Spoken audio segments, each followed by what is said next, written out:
Presidente, gravação iniciada. Gravação iniciada. Gravação iniciada. Dona Tereza pode convocar o patrono. Qual é o item, presidente? 84, down.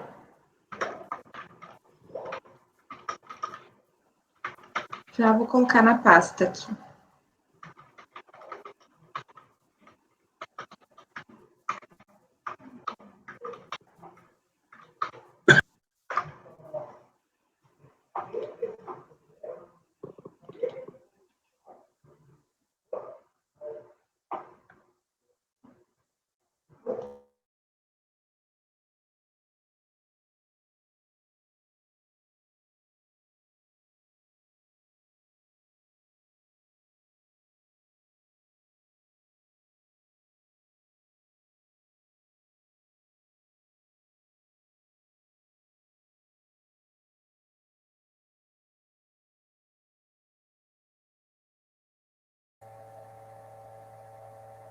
Tá na pasta não, né, doutora Vanessa?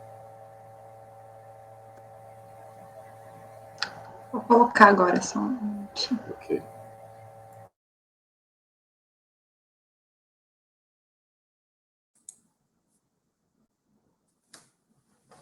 Bom dia, doutores. Bom dia. Bom dia.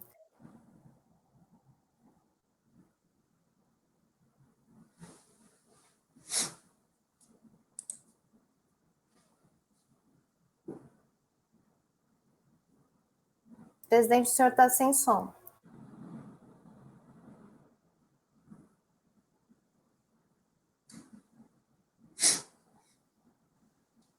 Eu estou sem som.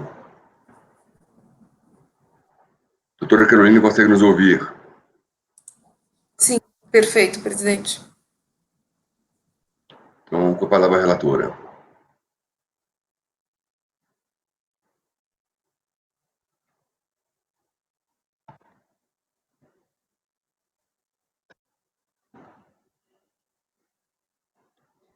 Já apareceu para vocês na pasta?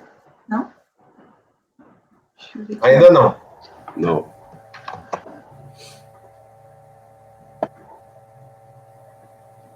Acho que ele estava dando erro aqui.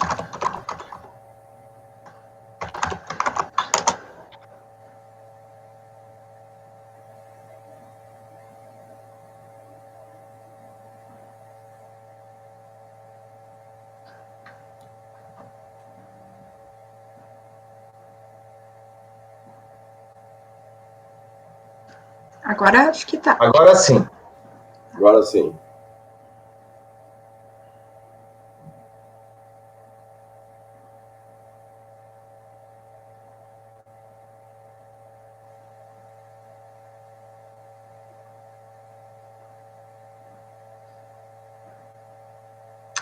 Então, presidente, esse é um processo que é um recurso especial do contribuinte. Até havia saído em vista com a doutora Érica, né, para análise. Aqui, o caso, a discussão é com relação à nulidade do lançamento por alteração de critério jurídico, né. Então, até na sessão passada, eu havia dado provimento ao recurso especial do contribuinte com fundamento em um artigo de relatoria, acórdão de relatoria da doutora Tatiana, que falava do PROC-JUDE não comprovado. E aí, em razão das discussões que nós tivemos na sessão, fui reanalisar o processo, né? E eu vi que aqui, na verdade, a nulidade não é em razão da não comprovação do processo judicial, mas justamente em razão da alteração do critério jurídico, né? Então, em razão disso, eu estou mantendo o provimento do recurso especial do contribuinte, mas com base, então, em outra decisão, em outro acórdão desta Câmara. Só que agora eu não tenho certeza se esse é o número correto que eu coloquei ali.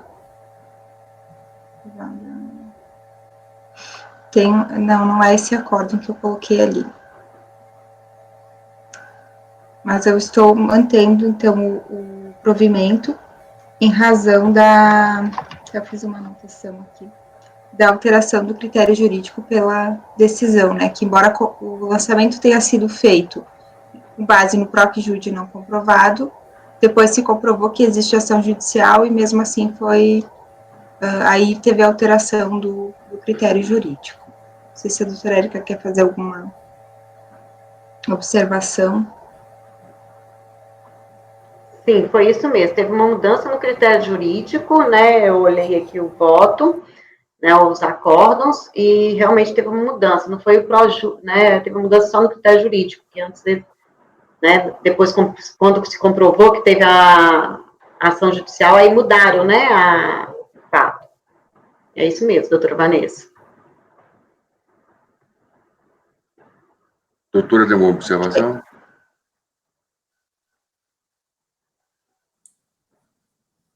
Presidente, eu gostaria só de fazer um esclarecimento, lembrando de um ponto que foi levantado, se não me engano, pelo doutor Luiz Eduardo na outra sessão, na questão de que, eu não tenho certeza se foi isso, se não for, o senhor me perdoe, doutor, mas se o número do processo na DCTF original estava errado, mas aí eu fui também confirmar no processo e não. E até indico no memorial as folhas nos autos que o processo do qual originou o crédito de bis-decretos, ele foi corretamente indicado na DCTF. E esse não houve uma retificação na defesa no número do processo. Ele estava perfeito, e nas defesas de fato foi afastado o fundamento da autuação, porque o mesmo número indicado da DCTF foi comprovada a existência do processo e a origem do crédito. E um outro esclarecimento que eu queria fazer para os senhores é o seguinte: esse crédito de bis-decretos decorrente dessa ação judicial, ele foi compensado com débitos de PIS de 97 a 98. E todas essas compensações declaradas em DCTF como vinculadas ao processo. Essas compensações todas geraram 4 autos de infração, controlados em 4 processos administrativos diferentes. Desses 4, 3 já foram cancelados definitivamente por acórdãos dessa terceira turma da Câmara Superior.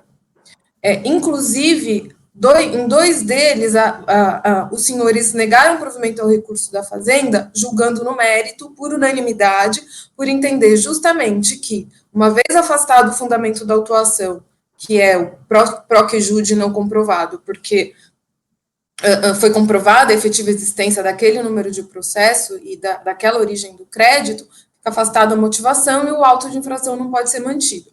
No terceiro caso, que já foi cancelado de forma definitiva, os senhores não conheceram do recurso especial da Fazenda. Então, só sobrou esse último, quarto, os outros 3 já foram cancelados definitivamente por decisão unânime dessa mesma turma. Por fim, um breve esclarecimento é o seguinte, doutores: no processo que controla o pedido de restituição desses créditos de bis-decretos, a Receita já reconheceu que os débitos controlados nos 4 processos já estão extintos por compensação. Então, o apelo que eu faço é que eventual não provimento do recurso especial pode gerar até uma confusão lá embaixo, no sentido de que, se foi negado o recurso especial, o débito vai ser cobrado, e isso resultaria na cobrança de um crédito tributário que a própria Receita, nos autos do processo de restituição, já reconheceu que está extinto pela compensação com os créditos de bis-decretos.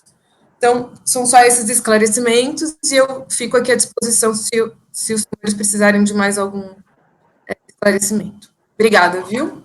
Presidente, Obrigado, pediu a palavra. Vamos? Só retificando o número do acórdão que eu coloquei ali no meu voto, é o 9303008-377. Acho que eu coloquei um outro acórdão de outra situação da Brasil.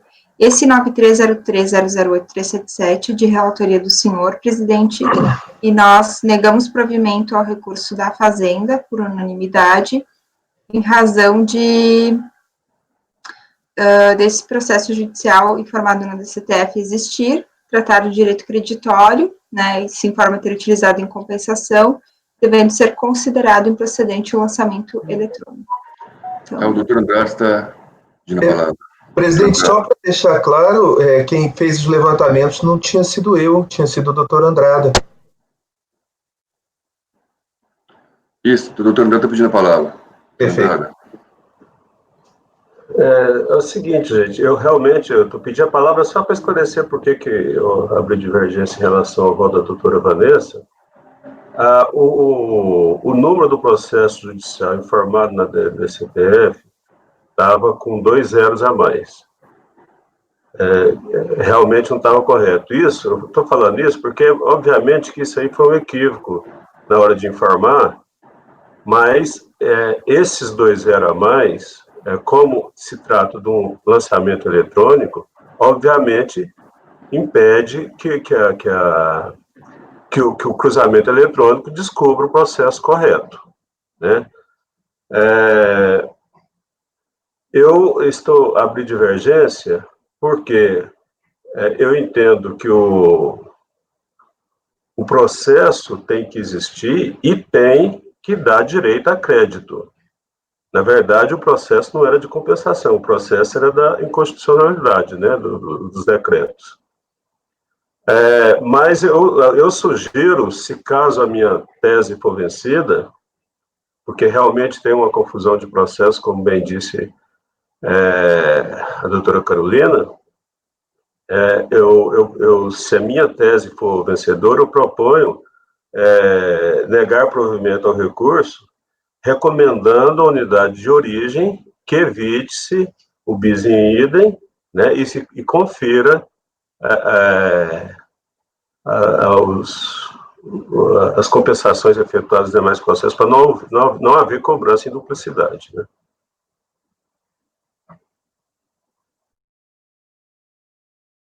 Doutora Tatiana. Presidente, só recordando, como que eu votei na sessão de setembro? Com a relatora. Com a relatora, né? Então tá bom, eu vou acompanhar a relatora. Porque eu fiquei O doutor Luiz está com voto vista, né, doutor Luiz? Não, o voto vista O foi voto vista é meu. da doutora Érica. Eu estou acompanhando a relatora. Presidente, eu já tinha acompanhado a divergência, eu já tinha votado, a divergência foi aberta. Divergência. Doutor Andrada fez as considerações que ele verificou que realmente o processo não existia da maneira que foi colocado. Então, ele mantém o lançamento, ressalvando a impossibilidade de cobrança em duplicidade. Doutor Valcia.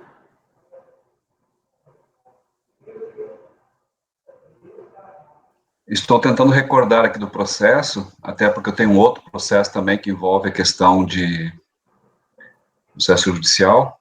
Não recordo como eu votei nesse processo, doutora Vanessa, você recorda? Deixa eu pegar o registro aqui da ata. Se acompanhou a divergência, doutor Valcia. Perfeito. Obrigado. Mantenho, então, a divergência.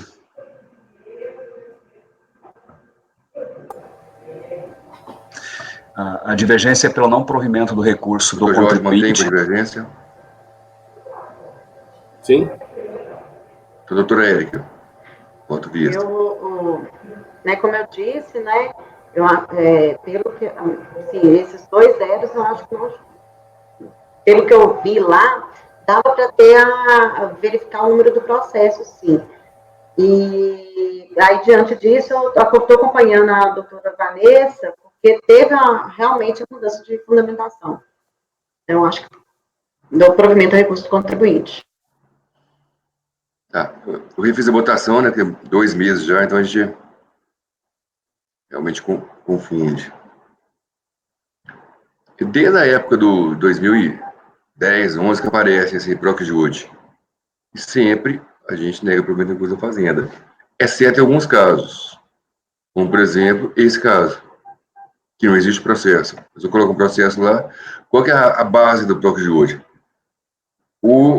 A Receita em notificação eletrônica vai falar assim, você está sendo notificado porque você não tem processo para aquele débito. Aí a multa é essa, não ter o processo para o débito. Você não tem processo. Se eu tenho processo, não pode ser multado por não ter um processo. Nesse caso, não. A multa chega e fala, você não tem o processo. Aí o contribuinte não logrou êxito em provar que tem o processo. Sobre aquele débito, obviamente, não é qualquer processo. Não é qualquer número que a gente tem que colocar lá. Colocar processo a qual se refere aquela multa. Com isso, sempre votei assim e continuo votando assim. Então, por maioria de votos, por maioria de votos, negou o provimento do recurso, vencidas as conselheiras Tatiana, Érica e Vanessa. Voto vencedor, doutor Andrada. Registrando que eu vou colocar a observação, então, sobre a questão do bis in idem com aquele processo do acordo 9303007877. Isso. Obrigado, doutor Andrada. Obrigado, doutora Carolina.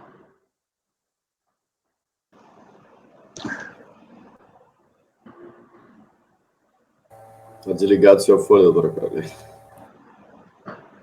Próximo é o item. Esse foi da Vanessa, outro 4. 107 a 143, é meu. Deve estar na pasta já aí.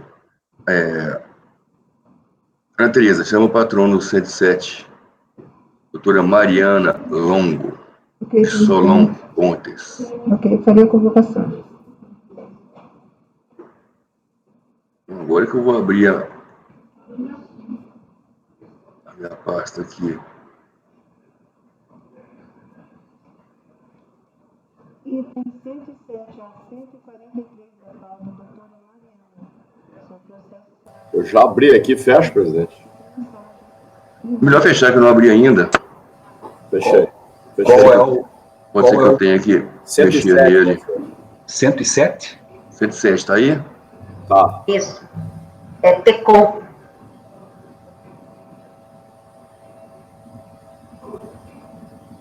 É repetitivo ou são vários processos?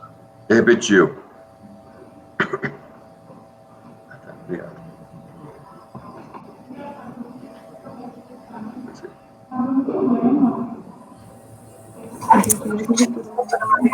Boa tarde a todos.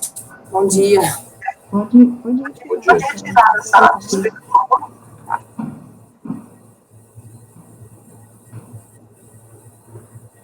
Obrigado. Bom dia, doutora Mariana.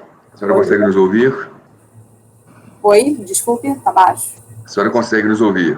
Sim. Também estamos ouvindo bem.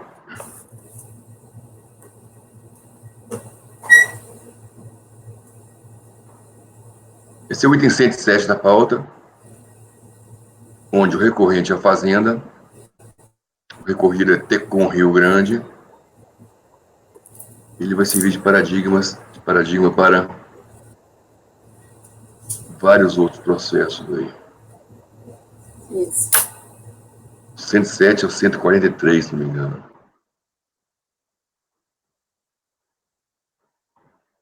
Então, vou fazer a leitura do relatório. Trata-se de recurso especial interposto pela Fazenda contra a decisão tomada no acordo 3301-006-232.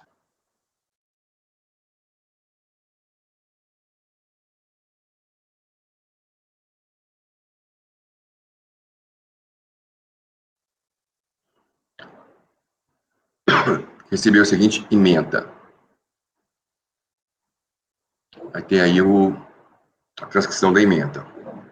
A divergência suscitada no recurso especial da Fazenda diz respeito ao ônus da prova da satisfação das condições para a fruição da isenção de receitas decorrentes da prestação de serviços à empresa domiciliada ou residente no exterior, ou ingresso de divisa no país. O recurso especial foi admitido, conforme despacho em agravo.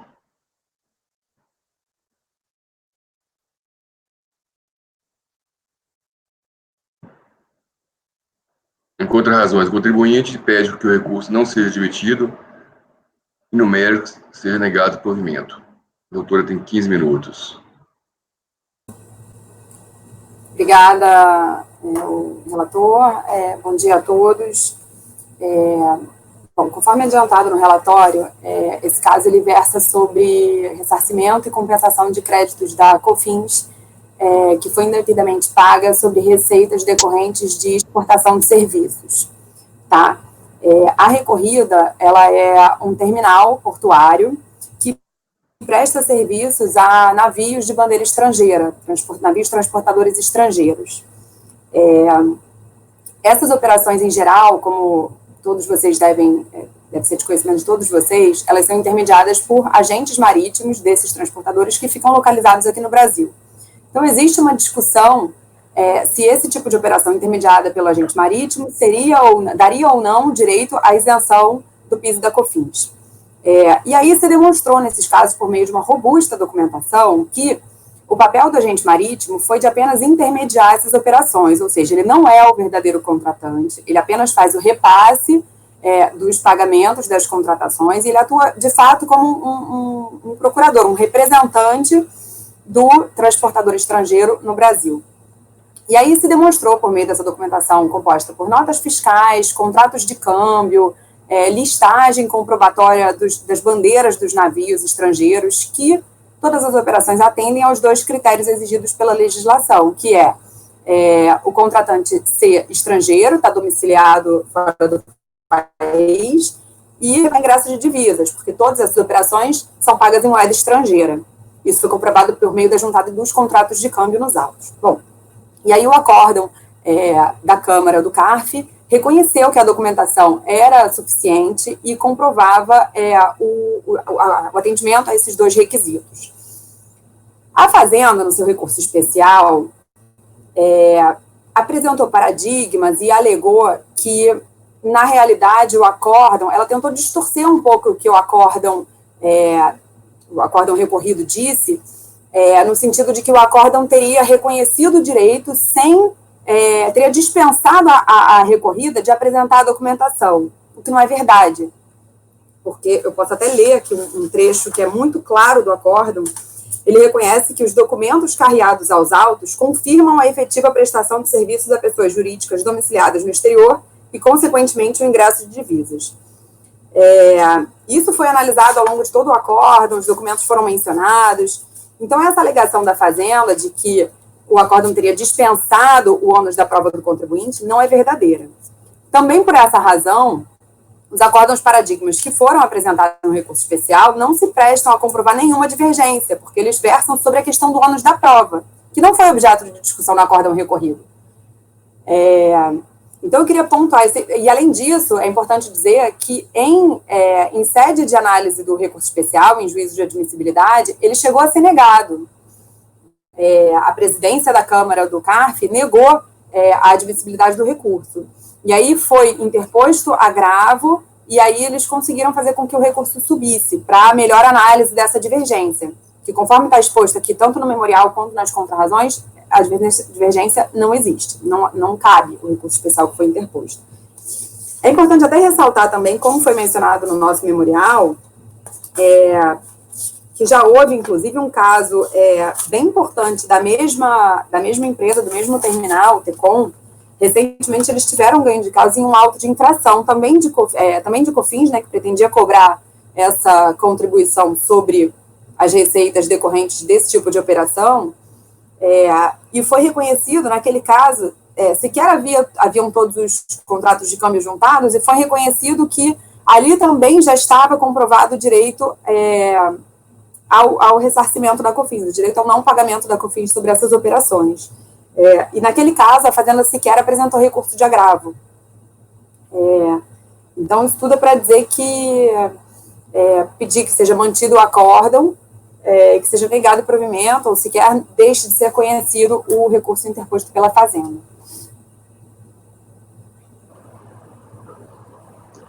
Doutor Rodrigo, posso pedir para a doutora Mariana informar o número desse último acórdão que ela se referiu?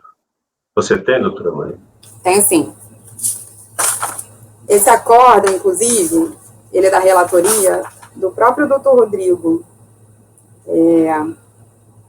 Você quer o número do acórdão ou o número do PAF? Pode ser do acórdão. O acórdão é o 3302 008 148.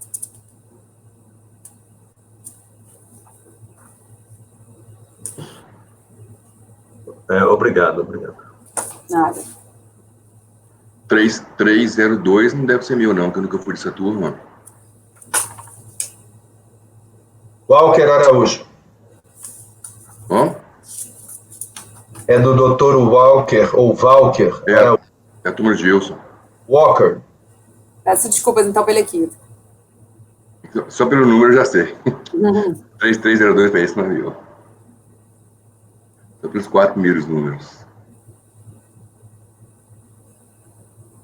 Ao contrário desse aqui, que é 3301, o despacho é meu. Presidente, com relação a esse processo pelo site do CARF, esse do Dr. Walker, ele está em análise de recurso especial. Não sei qual foi a... Eu vou ler o meu voto que... Eu posso confirmar aqui o número exato, se eu estou falando o número exato, eu estou pegando aqui o número...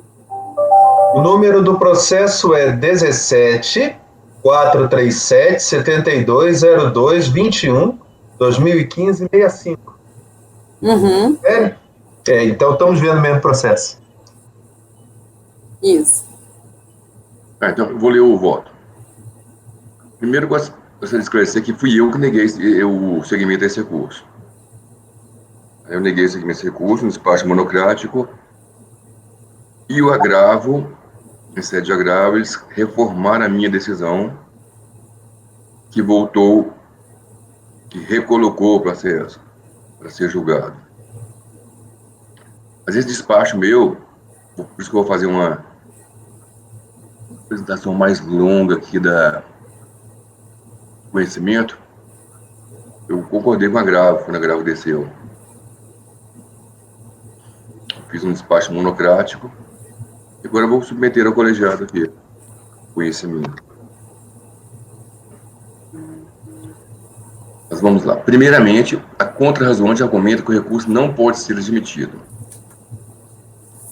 Segundo entende, o acórdão recorrido e os acordos paradigmas não divergem, que é do contribuinte o ônus de fazer a prova, que cumpre os requisitos exigidos na norma do artigo 6º, esses dois de 10833. Outro sim, que, em relação ao segundo ponto da divergência, levantado pela Fazenda, quanto à documentação necessária para comprovação do ingresso de divisas, o recurso também não pode ser admitido, pois, aspas aqui, da contra-razonante,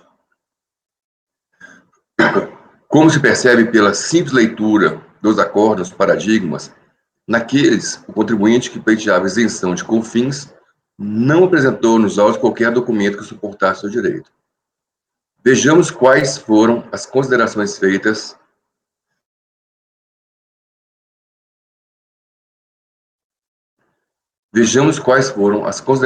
pelo relator do voto condutor da decisão recorrida, no que diz respeito à comprovação da efetiva prestação de serviços de transporte aos transportadores estrangeiros e consequente ingresso de divisas.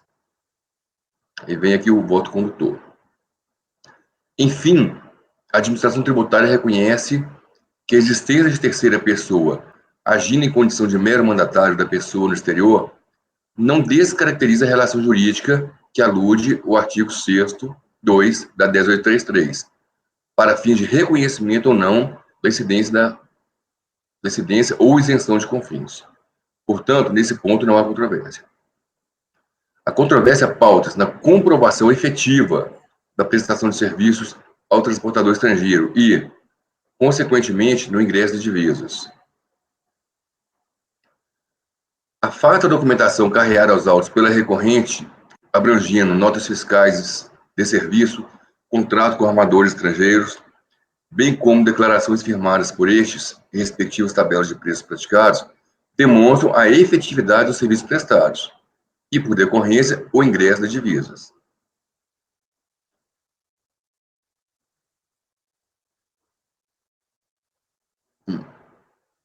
Verifica-se nos documentos acostados aos autos que a recorrente em virtude de contratos de prestação de serviço com armadores no exterior, folhestais, que é a manifestação de conformidade, e o recurso voluntário, presta serviços portuários a estes e emite nota fiscal de serviço em nome dos tomadores estrangeiros, mas aos cuidados de seus representantes, agentes marítimos, os quais atuam como intermediários nessa operação. Considero, portanto,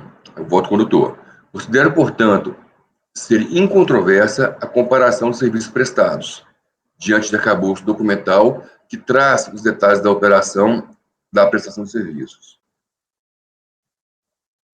No que diz respeito ao ingresso de divisas, embora a fiscalização e a DRJ tenham concluído competir a recorrente a apresentação dos contratos cambiais para sua comprovação, entendo não ser ônus da dela apresentação de tais documentos, que justamente serve da questão de quem que é o ônus. Conforme mencionado anteriormente, a própria Fazenda Pública entende não descaracterizada a situação de não incidência da CONFINS, quando na operação de prestação de serviço para pessoa física ou jurídica domiciliada no exterior, haja representante do armador estrangeiro atuando no país como mero mandatário. Nessa situação, havendo intermediário na operação, é este quem legalmente detém os referidos contratos, em razão da sistemática desse tipo de operação. Logo, não pode a recorrente ser compelida a apresentar documento a qual não é proprietária e da qual sequer tem posse.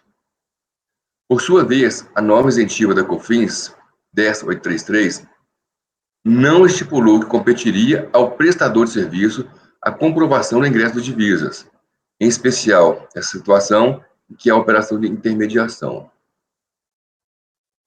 Dessa forma, sendo permitida a intermediação de mandatário do armador estrangeiro na prestação de serviço, sem descaracterizar a não incidência da CONFINS, a exigência dos contratos cambiais como único instrumento de comprovação dos ingressos de divisas, a quem não os detenha, acaba por impossibilitar na prática o uso desse benefício fiscal, não incidência legal, o que certamente não é a finalidade da norma isentiva. Desta forma, compreendo que o ingresso de divisas é decorrência lógica da natureza desse tipo de operação, não sendo ônus da recorrente a apresentação de contrato cambial para sua comprovação. A corroborar as conclusões acima, vale-me da pertinente análise do mesmo assunto e, mesmo contribuinte, efetuada pelo conselheiro Walker Araújo, que é o outro processo que o Walker foi relator, e ele tem um voto semelhante. No bujo do processo, tal, tem outro processo aqui, e a resolução aqui. Se todo mundo quiser. O doutor Andrada estava pedindo. O doutor Andrada está aí ou caiu? Está aí. Como não é difícil perceber da leitura do excerto acima, o colegiado recorrido entendeu que, no que diz respeito ao ingresso de divisas, embora a fiscalização e a DRJ tenham concluído competir a recorrente a apresentação dos contratos cambiais para sua comprovação, entendo não ser ônus dela a apresentação de tais documentos. E que, nessa situação, havendo intermediário na operação, este é quem legalmente detém os referidos contratos, em razão da sistemática desse tipo de operação. Logo, não pode a recorrente ser compelida a apresentar documento da qual não é proprietária, sequer tem posse. Finalmente, a norma isentiva da CONFINS, 10.833, não estipulou que competiria ao prestador de serviço comprovar a comprovação do ingresso de divisas, em especial nessa situação. Ora, não me parece dúvidas que as duas questões nodais para o deslinde da lite foram debatidas e decididas. Esse caso aqui. 1. Necessidade de apresentação dos contratos cambiais. 2. A quem cabe o ônus de constituir essa prova. As decisões paradigmas, por seu turno, deixam muito claro que era do sujeito passivo, 1. O ônus de comprovar o direito. E 2. Que entendiam necessário que fossem apresentados os contratos de câmbio. Observe. Aqui já vou passar para o paradigma. Não obstante, no resultado da diligência, restou claro que a contribuinte não possui contrato de direito privado firmado com a pessoa jurídica, armador, residente ou domiciliado no exterior, e também que a mesma não conseguiu comprovar o ingresso da divisa, e tampouco nexo causal do ingresso da divisa por meio do pagamento direto, mediante fechamento de câmbio em banco devidamente autorizado, ou por pagamento indireto, débito da conta de custeio mantida pelo agente representante do armador adquirente do produto. Esse é o 33002, é da turma também do Gilson. No caso vertente, verifica-se que o recorrente não trouxe, juntamente com sua manifestação de conformidade, e tampouco agora em sede de recurso voluntário, documentos que comprovem de que é signatário de contrato de direito privado firmado com pessoas jurídicas domiciliadas no exterior, para os quais alega ter prestado serviços, e nem os contratos de câmbio relativos aos respectivos pagamentos. Também não apresentou as cópias de notas fiscais relativas à prestação de serviços para a pessoa jurídica residente ou domiciliada no exterior, totalizando, em separado, tais operações de prestação de serviços nos livros fiscais obrigatórios. Apresentou notas fiscais relativas à prestação de serviços para empresas nacionais. Assim, mesmo após a realização da diligência, não quedou-se comprovado que a recorrente possui contratos de direito privado com a pessoa jurídica, armador, residente ou domiciliado no exterior, e também que a mesma não conseguiu comprovar o ingresso de divisas, e tampouco nexo causal de ingresso de divisa por meio do pagamento direto, mediante fechamento de câmbio em banco devidamente autorizado ou por pagamento indireto, a débito da conta de custeio mantida pelo agente ou representante do armador adquirente do produto. Acórdão 3802. Segunda turma. Não lembro quem era o presidente. O Alexandre Kerner era da 3803, talvez o Flávio aqui, o Andrada. 3802, talvez o Flávio fosse o presidente. A meu sentir, é flagrante a divergência de interpretação da legislação tributária, tanto em relação ao ônus da prova, quanto em relação à documentação necessária para a comprovação do ingresso de divisas. Então, assim, eu estou conhecendo o recurso, modificando, me alonguei um pouco, porque estou modificando um despacho exarado meu há um tempo atrás. Agora, uma análise mais acurada, eu trago esse conhecimento. Doutor Andrada. Presidente, eu dei uma distraída. A questão é conhecimento só por enquanto? Eu acompanho o relator, presidente.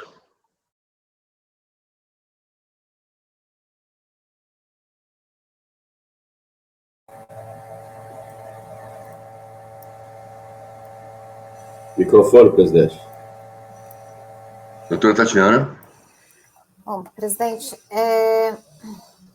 estou vendo aqui o acórdão recorrido, eu acho que é importante para eu direcionar o meu entendimento aqui. O acórdão recorrido traz que a presença de intermediário, agente do transportador estrangeiro na operação, não descaracteriza a situação de não incidência da COFINS.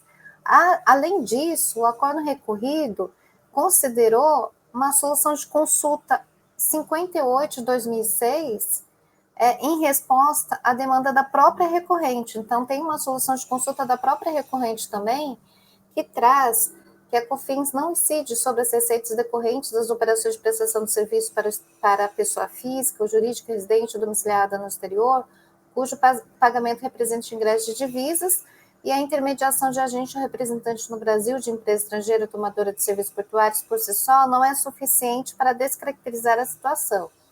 Então, tem uma solução de consulta que foi emitida para a própria contribuinte. Além disso, o colegiado ACO trouxe que a controvérsia pauta-se também na comprovação da efetiva prestação de serviços ao transportador estrangeiro e, consequentemente, no ingresso de divisas. E aí foram consideradas a farta documentação, carreada aos autos pela recorrente, abrangendo notas fiscais de serviços, contratos com armadores estrangeiros, bem como declarações firmadas por este e respectivas tabelas de preço praticadas que demonstram a efetividade dos serviços prestados e, por decorrência, o ingresso de divisas. Também foram verificados nos autos contratos de prestação de serviço com amadores no exterior, né? E aí tem as folhas que prestam serviços portuários a estes e emite nota fiscal de serviços, né?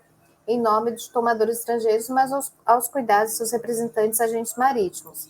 O Acórdão Paradigma 3802, o que ele traz na ementa? Que para efeito de isenção de receitas decorrente de prestação de serviço, a empresa domiciliada no exterior com ingresso de divisas no país, cabe ao contribuinte o ônus da prova de satisfação de tais condições, quando esteja supostamente envolvida nas operações representante brasileira da suposta tomadora de serviço. O que é o caso também, porque o ônus foi da contribuinte e a contribuinte comprovou. E aí, continuando na ementa do Acordo Paradigma, a contratação de agente ou representante no país não descaracteriza a operação desde que a empresa seja signatária de contrato de direito privado com pessoa jurídica domiciliada no exterior e totalize em separado tais operações de prestação de serviços nos livros fiscais, o que é o caso também. E no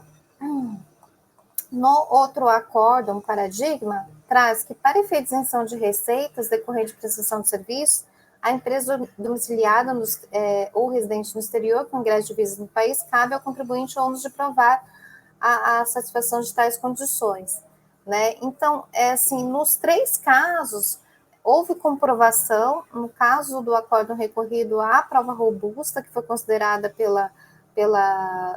pelo colegiado ACO.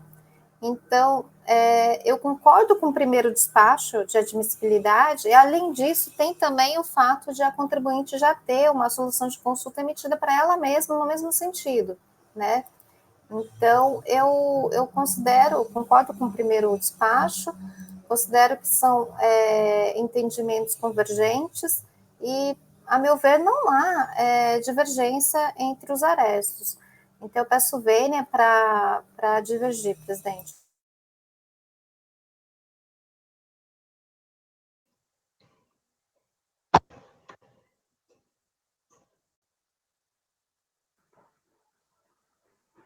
Doutor Luiz. Presidente, só para esclarecer o processo do doutor Walker, ele teve recurso, não teve agravo do exame de admissibilidade, porque pelo site do CARF nós vemos que o processo foi enviado para a unidade de origem e não para a análise de agravo. Mas o caso aqui, feito esse esclarecimento, o caso aqui é o seguinte: qual é o critério de comprovação de efetiva prestação do serviço? No recorrido, foi entendido que uma triangulação era suficiente, e no paradigma foi descrito que sem o contrato de câmbio, você não comprovou. Isso é uma divergência jurisprudencial. Qual é o critério que se aplica a todos os casos? Eu vou colocar aqui, muito en passant, o que eu acho que possa ter acontecido.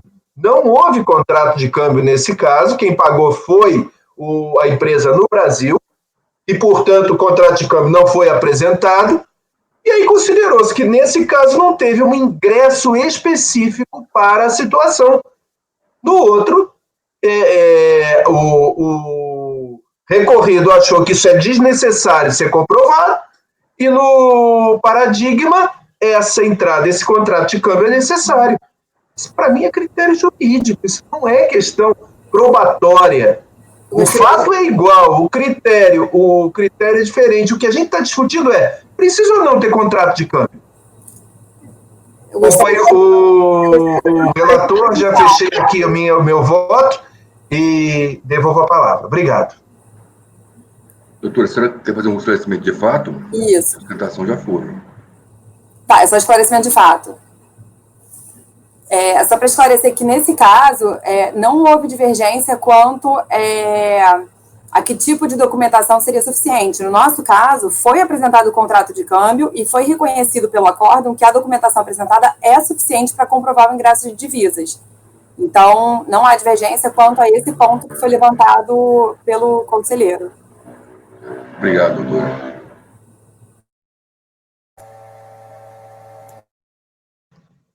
Bom, presidente, feito esclarecimento de fato, eu estou me pautando no que consta escrito na decisão recorrida e que o senhor reproduziu no seu voto.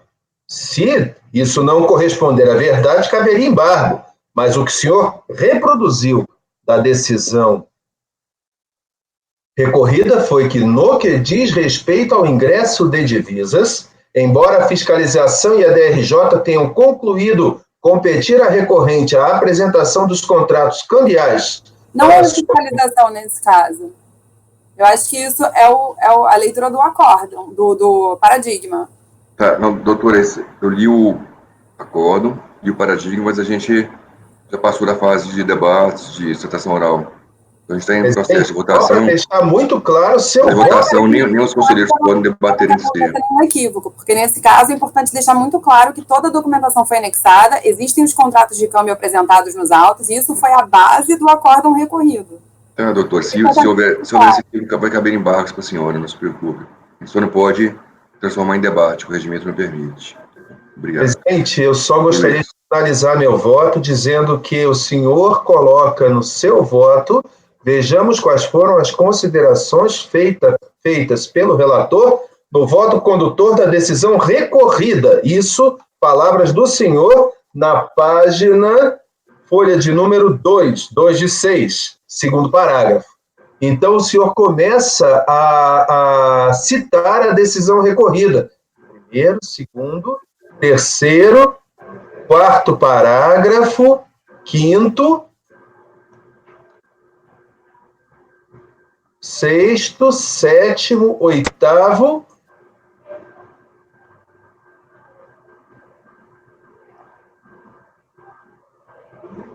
oitavo parágrafo. No que diz respeito ao ingresso de divisas, embora a fiscalização e a DRJ tenham concluído competir a recorrente a apresentação dos contratos cambiais para sua comprovação, entendo não ser ônus da dela a apresentação de tais documentos. Isso está na decisão recorrida, presidente. Se não corresponde à verdade, caberia embargos, mas eu estou me pautando pelo voto do relator. Então, eu confirmo o meu voto e acompanho o relator, entendo que isso seja critério de comprovação. E não prova específica para um caso específico. Eu fecho aqui meu voto e não me manifesto mais, presidente. Seria o doutor Valcir agora, mas a doutora Érica tem uma observação? Doutor Rodrigo, eu estou vendo aqui o acórdão da DRJ. E pelo que eu estou entendendo aqui pelo acórdão da DRJ, houve a apresentação desses contratos de câmbio, sim. Então, assim, eu só estou querendo dizer, porque eu estou lendo os acordos anteriores e, ao que parece, foi apresentada toda a documentação. Tá, então, melhor. Aí a senhora, quando chegar no voto da senhora, a senhora esclarece. Doutor Valcir? Doutor Rodrigo, eu tenho o mesmo entendimento que o senhor em relação à questão de isenção, de uma interpretação restritiva, mas nesse caso eu divirjo, porque eu tive a oportunidade de fazer parte da turma ordinária que fez o julgamento. E nós tivemos a relatoria do conselheiro Marco Antônio Marinho Nunes, que de forma muito criteriosa, de forma muito cuidadosa, verificou todos os detalhes neste processo, bem como a gente tem pessoas tínhamos nessa turma ordinária, pessoas com muita experiência no direito aduaneiro, e a decisão foi unânime aqui que existia a comprovação, sim, que justificasse, então, o provimento do recurso voluntário. Eu entendo as questões levantadas pelo conselheiro Luiz Eduardo, da referência, concordo, só que nós parece-me que aqui ficou um pouco em desencontro com aquilo que nós julgamos, com aquilo que foi colocado no voto do Marco Antônio. Então, eu voto com a divergência. Para mim, aqui está comprovado. Quanto ao conhecimento somente, né? Por enquanto, votando somente conhecimento, né? Eu voto pelo conhecimento e já votei quanto ao mérito também, com a divergência. Quanto ao conhecimento, então está conhecendo. Desculpa. Relator. Doutor Jorge. Há que ser conhecido, sim. É só o conhecimento, né, presidente? Só o conhecimento. Acompanhe, conheço. Desculpa, doutor Rodrigo. Tá, né? Doutora Érica, somente conhecimento, por enquanto. Então, a meu ver aqui, eu acho que esse recurso deve ser conhecido, porque eu estava lendo todos os paradigmas, eu entendo que aqui o acordo recorrido houve mais de uma fundamentação.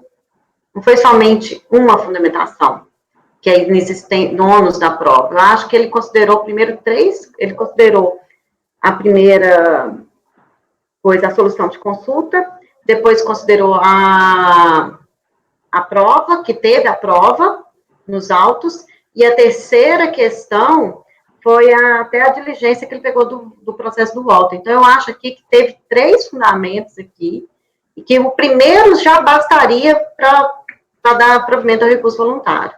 Então, eu entendo aqui que a Fazenda tinha que atacar os 3 fundamentos. Então, eu não conheço o recurso da Fazenda. Perfeito. Presidente, ainda não estando proclamado, eu gostaria de pedir vista desse processo. É muito complexa a situação, sem que eu tenha olhado os autos. Eu sei que eu me manifestei, mas ainda não está proclamado. Eu poderia alterar meu voto. Então, eu não estou alterando, mas estou pedindo vista. Se o senhor conceder, eu gostaria, por favor, de fazer uma análise desse caso. Perfeitamente, com todos os esclarecimentos feitos aqui, nós todos, inclusive eu, temos mais condição agora de fazer uma análise mais minuciosa dos autos, que Pedro já tenha feito essa análise. Vista o conselheiro Luiz Eduardo, após o relator dar seguimento ao recurso, acompanhado pelo conselheiro Andrada, a conselheira Tatiana divergiu e não conheceu do recurso. Vista o conselheiro Luiz Eduardo, não sei se a gente consegue voltar para ele em dezembro. Vai depender dos prazos. Vai depender dos prazos administrativos internos aqui. Voltará em dezembro ou em janeiro. Mais tardar em janeiro. Um dos dois entra. Obrigado, doutora Mariana. Obrigada a todos. Um bom dia. Presidente, é complexo e eu gostaria de ter um contato maior. Eu quero deixar registrado que também o outro processo não teve agravo da Procuradoria. Eu quero saber se ele é parecido mesmo, como está sendo dito. E o outro também foi eu que fiz a admissibilidade. Presidente. O senhor negou. Eu iria vista no mérito. Os dois. Exato. Com certeza. Oi? Eu iria pedir vista no mérito. Realmente. É complicado. O mérito é um da prova. Por que não me avisou? Me tirava essa vista mês de dezembro. Rodrigo, eu vou analisar como o relator teria votado no mérito, né? Só para consignar. O resultado do mérito precisa consignar na ata. Sim. O relator? O relator, caso vencido no conhecimento, dando provimento ao recurso da Fazenda. Então, conheceu e deu provimento. Andrada somente conheceu. Tatiana não conheceu. Conheceu e deu provimento. Não tem nada de vencido no conhecimento, não. Isso, conheci. Não, Rodrigo conheceu e deu provimento. Não, é só quem consignar do relator. Só. Andrada conheceu e Tatiana não conheceu. Eu pedi vista. Isso. Fica prejudicado o voto do Dr. Valcir, que é posterior. Tá bom. Sim.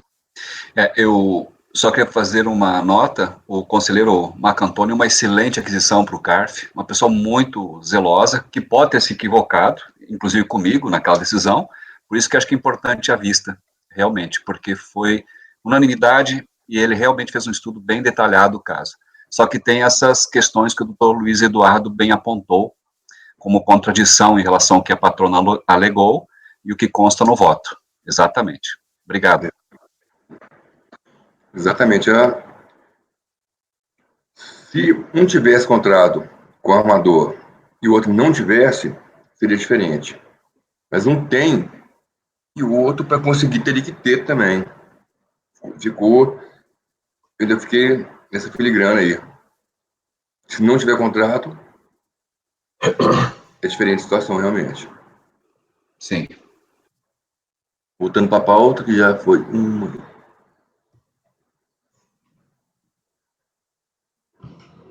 Ana Presidente, Tereza, pode. o item 108, 9. Ó, essa vista ela valeu do item 107 ao item 143. Perfeito, obrigada. Item 144. Vai ter sustentação oral. Doutor Andrada, freelance. Isso não já foi votado, não? Não. Aqui que não, né? Não, vai ter sustentação oral. Vai ter. Ana Tereza, pode convocar o patrono. Não está na pasta da doutora Andrada ainda. Item 144. Doutor Gustavo, seu processo será julgado agora. Por favor, verifique mensagem privada no chat.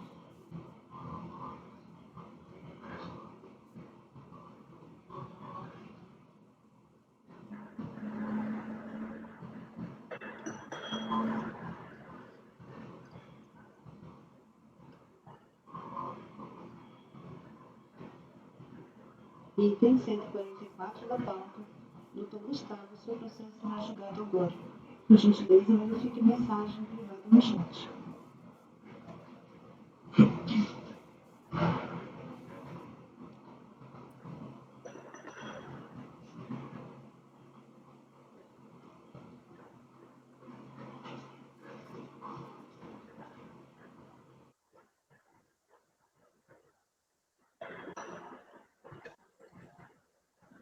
Sim?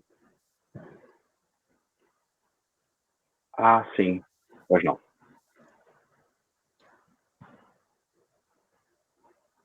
Doutor Gustavo, nos ouve? Sim, sim, eu ouço. Também estamos ouvindo. Uhum.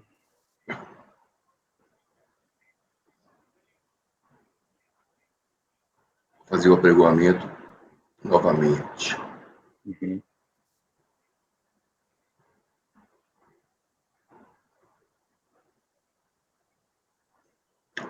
Item 144, recorrente freelance, interessado fazenda, doutor Andrada Márcio Canuto Natal, relator. Com a palavra, relator. É um recurso especial de divergência interposto pelo contribuinte em face do acordo 3301-002106 de 24 de 10 de 2013, o qual possui a seguinte ementa. Pessoa jurídica, possibilidade de crédito, comprovação de necessidade. As despesas e ou insumos adquiridos junto a pessoas jurídicas para conferirem direito de crédito na apuração não cumulativa das contribuições para o PIS e COFINS demandam prova por meio de documentação idônea, recurso improvido. O contribuinte apresentou embargos de declaração alegando vício de omissão quanto ao requerimento de julgamento conjunto com o processo de exigência de PIS, lançado com base nos mesmos fatos, e também omissão a respeito de uma suposta nulidade da intimação do resultado do julgamento.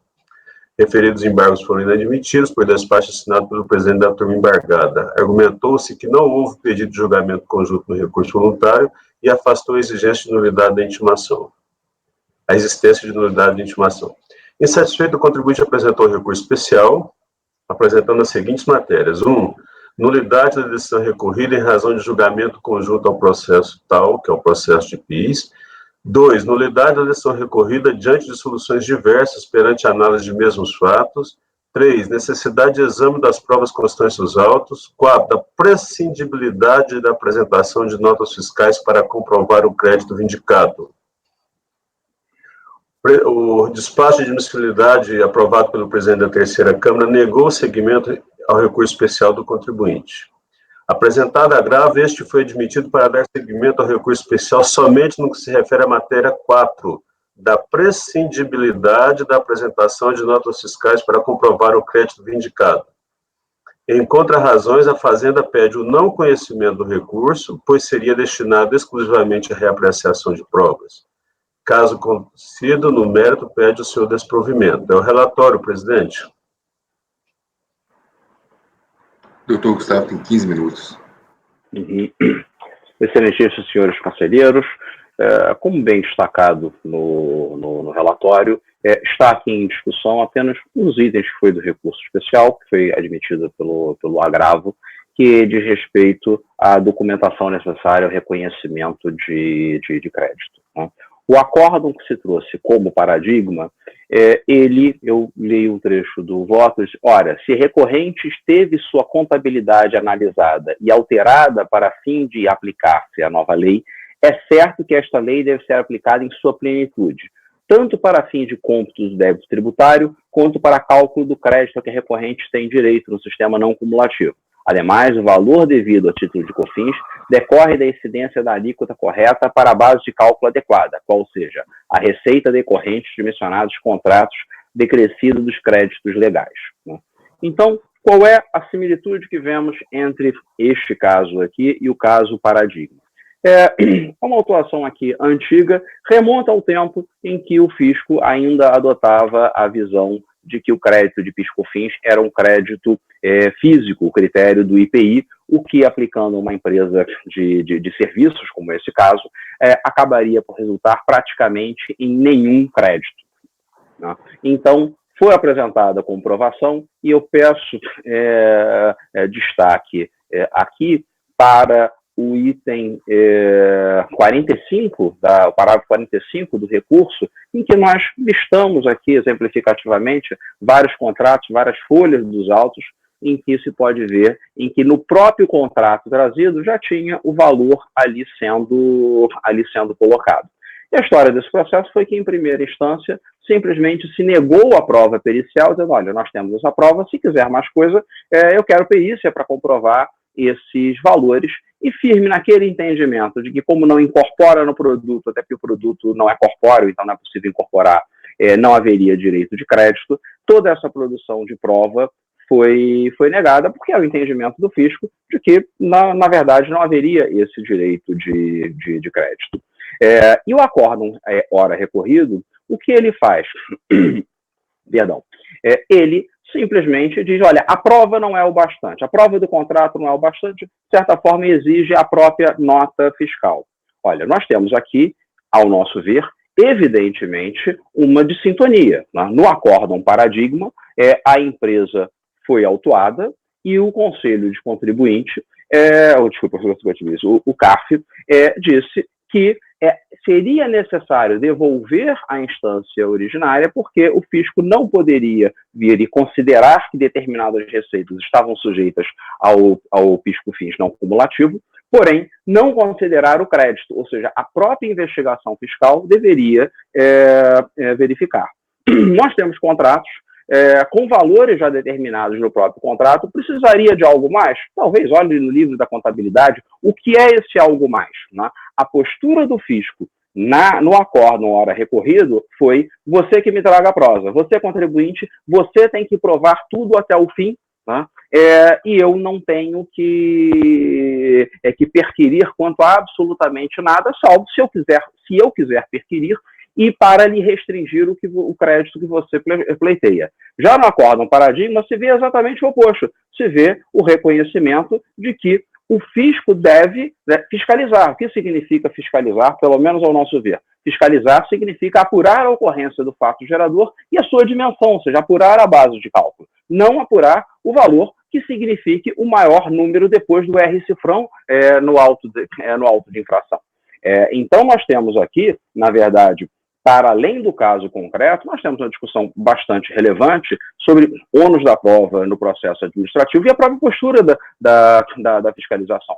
Nós temos caixas e caixas de documentos que foram apresentados e depois viraram documentos digitalizados, nós temos contratos, nós temos recibos que foram apresentados, existe uma prova legal, existe um requisito formal que tem que ser uma nota fiscal com tal ou qual coisa, não me parece que ele exija. Por que essa prova não é o suficiente? Porque o contrato está vago? Não. Nós temos aqui, como mencionei, no item 45 do recurso, exemplificativamente, valores que estão ali determinados e a comprovação do pagamento.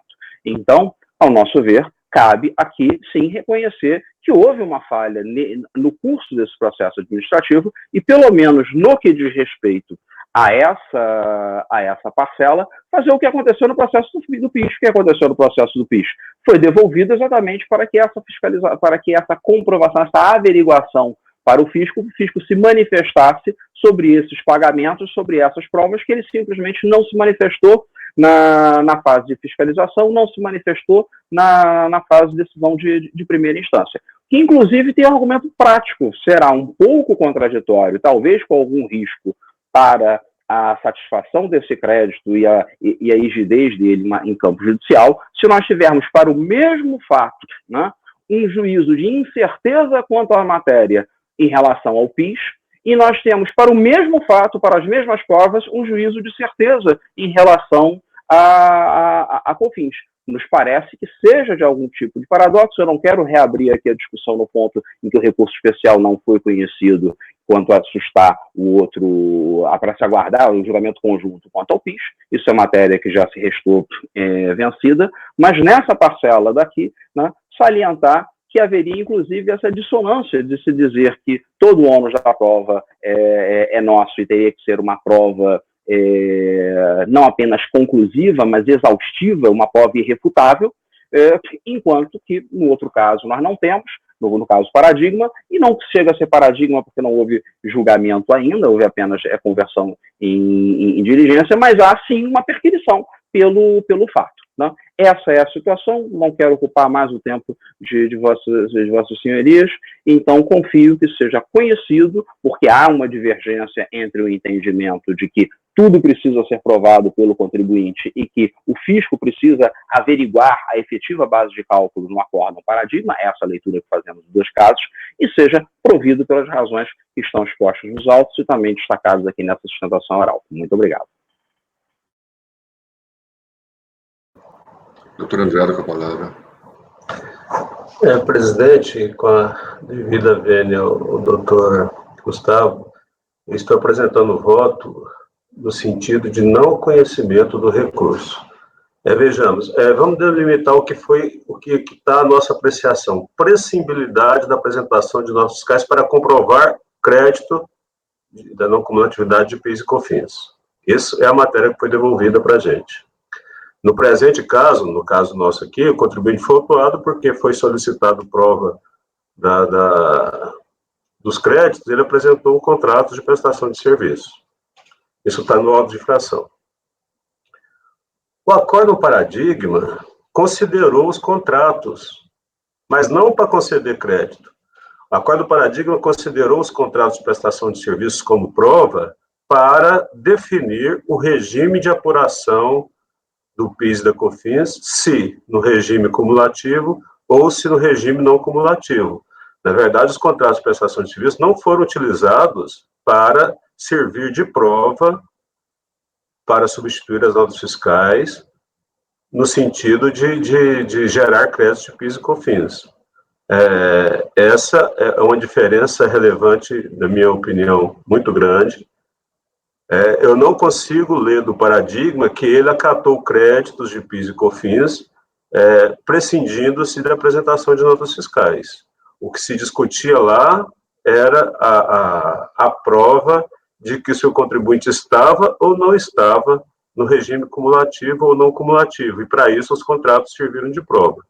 Então, assim, de forma bem sintética, eu não estou conhecendo do recurso especial apresentado pelo contribuinte. Doutora Tatiana. Acho que o Andrada colocou bem, porque eu estou vendo o acórdão paradigma, ele fala da receita, né, oferida pelo contribuinte por decorrência desses contratos. Uma coisa é a receita, né, comprovação da receita através do contrato.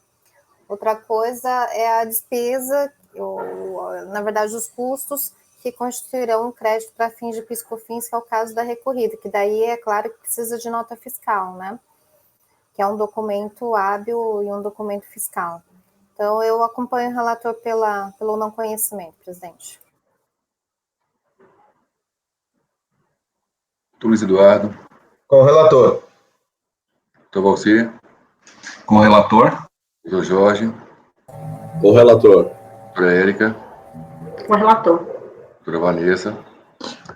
Presidente, acredito que a sustentação oral do patrono trouxe pontos bem relevantes, mas o voto do doutor Andrada é bem claro nesse sentido de não haver divergência. Então, eu acompanho o relator.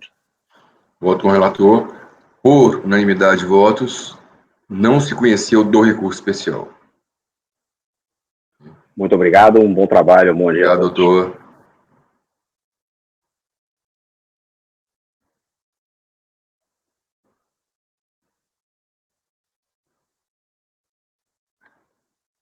Ana Amélia, chama o patrono, convoca o patrono da 146, ReHap Brinquedos. Não, doutor Rodrigo, é Nossa, foi 147. retirado de pauta.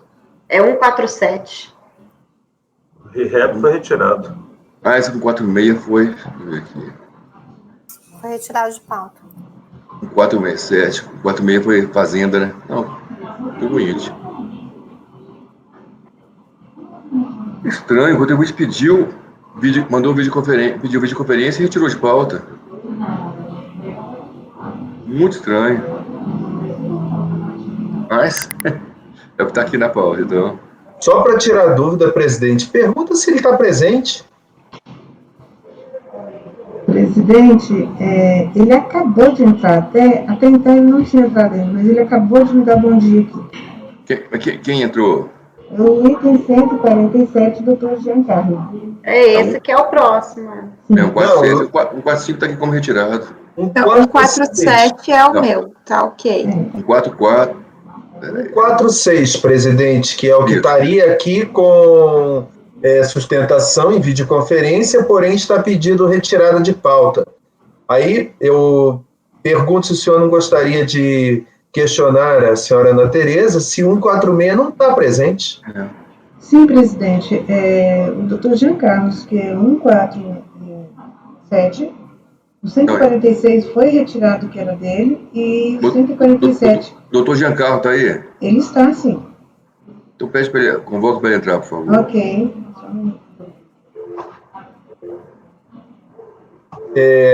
Presidente, só para esclarecer, existem 2 doutores Giancarlo, tá?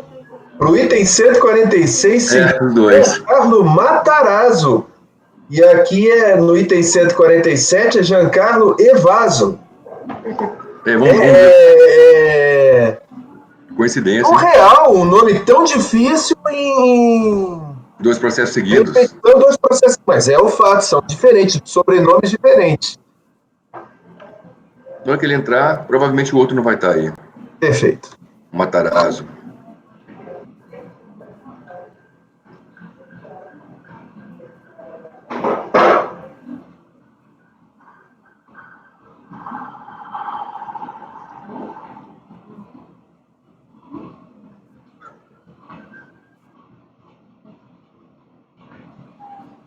Doutor Giancarlo, você consegue nos ouvir?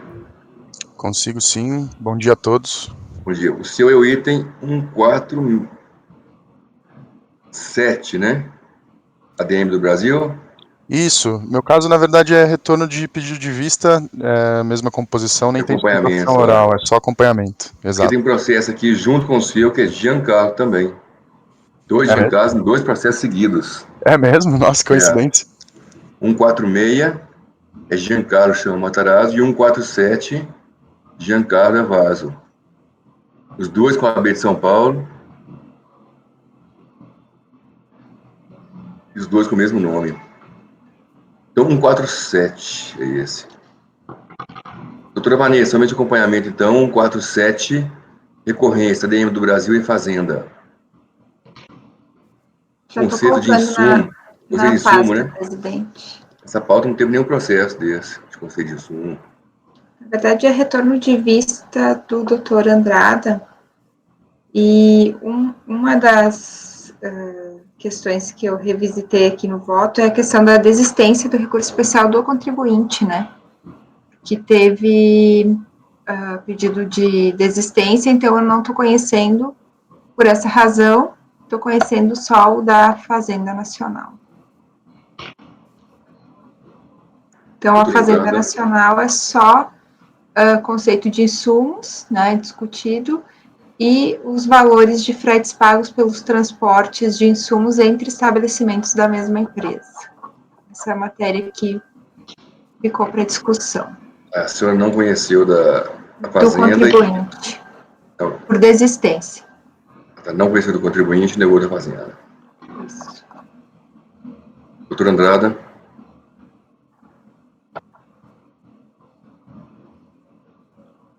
O processo estava com pistas para mim, né? Era para mim, né, doutora? Mas era só para verificar essa questão da desistência, doutora Andrada, do recurso do contribuinte. Sim, mas eu aproveitei e dei uma olhada mais abrangente, porque eu tenho vários processos desse mesmo contribuinte que não entraram em pauta pelo valor, ou porque foi pedido para retirar de pauta, alguma razão assim. Que não acabamos que nós não votamos, mas eu estudei os processos e basicamente as mesmas matérias. Então, para não entrar em contradição com os votos que estão no meu processo, eu coloquei aí as observações em vistas na pasta. Eu estou propondo o não conhecimento do recurso da Fazenda. Em relação ao conceito de insumos, porque está comparando uma prestadora de serviço com a indústria com o conceito de IPI. Em relação aos fretes, o acórdão paradigma não tratou o frete como conceito de insumo, tratou como prova. A maioria da turma, no acórdão paradigma, negou provimento em relação ao frete, não por ser ou não ser insumo. O relator, sim. Mas ele foi acompanhado pelas conclusões e a maioria das conclusões foi por falta de prova, e não por questões conceituais. Então, eu estou propondo o não conhecimento do recurso, porque tem essas diferenças relevantes, né? E isso eu estou trazendo no outro voto meu, que não está em pauta, nem sei quando vai entrar, mas por isso eu estou abrindo essa divergência, para, em vez de não negar provimento ao recurso da Fazenda, não conhecer do recurso especial da Fazenda. Não está conhecendo nenhum dos dois, então? Sim, não conhece nenhum dos dois. Nos meus também tem desistência. Então vou votar primeiro o da Fazenda.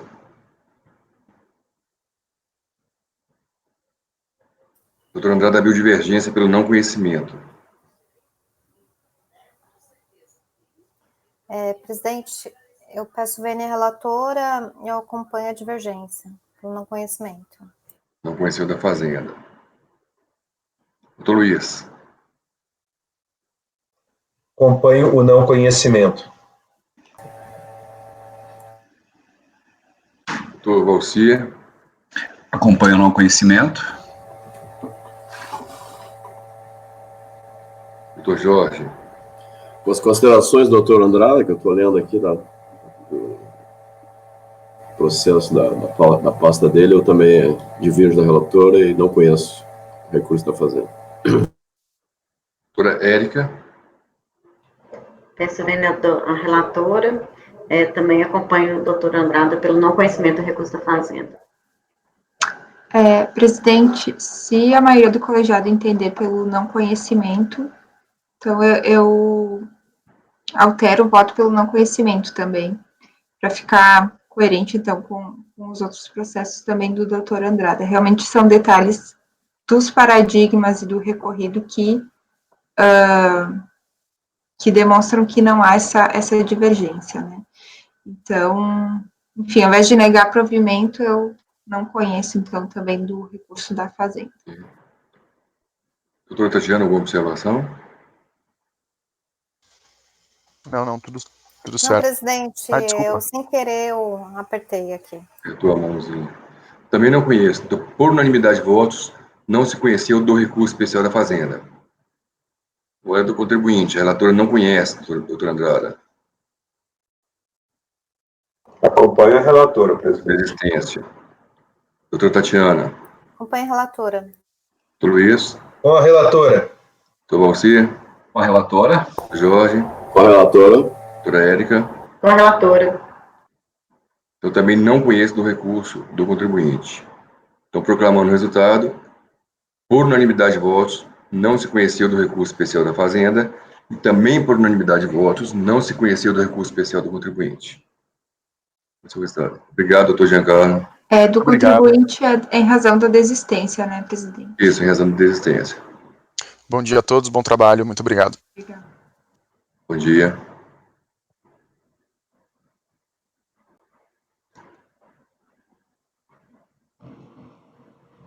Agora é o último. Andrada, eu vou das pegar preferências. a tua vista, tá? Para fazer o... Senão vai ficar um voto vencedor. Ana Teresa, pode chamar o doutor Paulo. Faz favor. Ok, presidente. Esse Paulo Souto Maior é o filho do Souto Maior mesmo. Item 149 da pauta, Paulo Fernando Souto Maior Borges. Pernambucano. Trabalho com Aires Barreto. Que mulher dele teve aqui esses dias.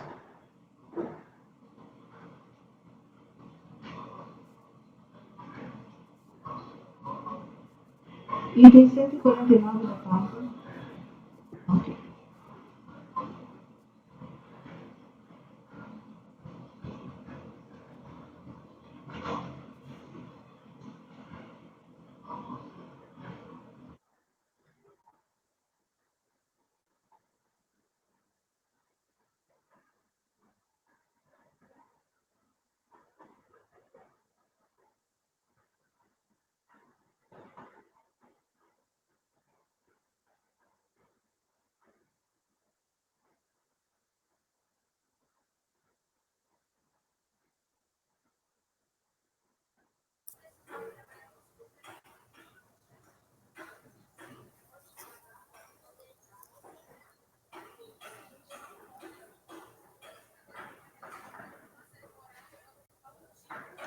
Nossa, o sistema de vocês também tá lento? Do processo e a pasta, não?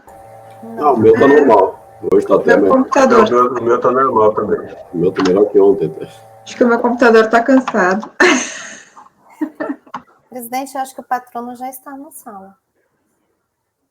Doutor Paulo está presente?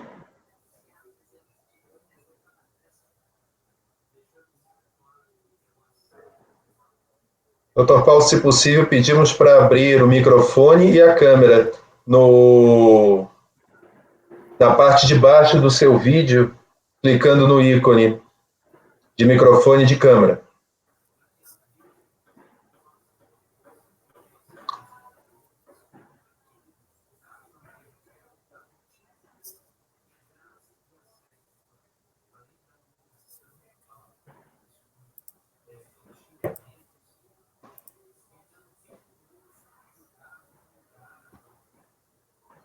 Doutor Paulo, o senhor nos ouve?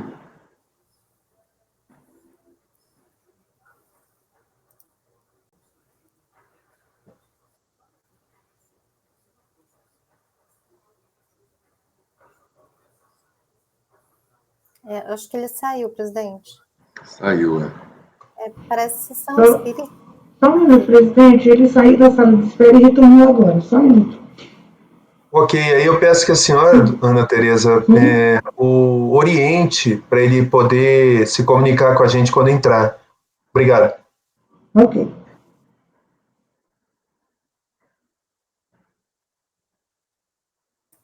Presidente, parece sessão espírita, né? Doutor Paulo, o senhor está aí? O senhor nos ouve?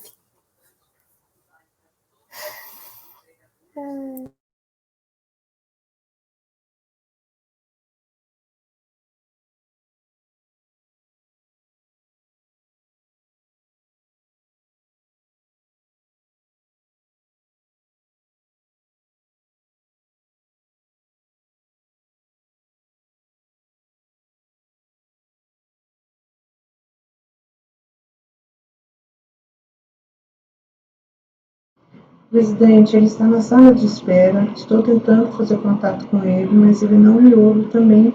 Ele não recebe minhas mensagens no chat. Presidente, podemos fazer um intervalo para não ficarmos aqui parados? Aí já fazíamos o intervalo agora e julgávamos na volta para não perder tempo. Ou então já vamos passar para outro item da pauta. É uma mera sugestão, a decisão do senhor.